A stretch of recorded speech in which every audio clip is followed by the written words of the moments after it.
Let's get a look at your morning business report. Taco Bell is introducing a lettuce-free deal to help bring people back to its restaurants. And a social media addiction lawsuit against Meta has been dropped. Channel 3's Jane King live at the New York Stock Exchange with those stories and more.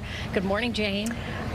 Hi, Tracy and Caitlin, good morning. As the Florida teen that was suing the social media platforms over claims their design led to mental health issues has dropped his lawsuits against Meta ahead of a trial next week in Los Angeles. Now, the Wall Street Journal says the boy had previously settled his personal injury lawsuit out of court with TikTok, Snap, and YouTube. The terms of those settlements weren't disclosed. Well, Meta says he dropped the case without receiving any payment.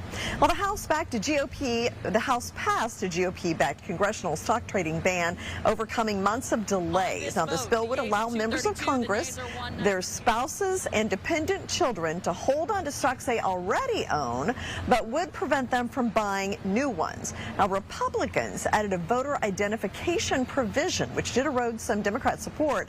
The stock trading bill with the voter ID mandate now goes to the Senate, where its fate there is unclear. And Taco Bell offering a lettuce-free stuffed tortilla smothered in cheese for $1 to help it bounce back from the parasite outbreak. The company's traffic has taken a hit since authorities tied the cyclospora infections to shredded lettuce supplied by Taylor Farms and sold at Taco Bell.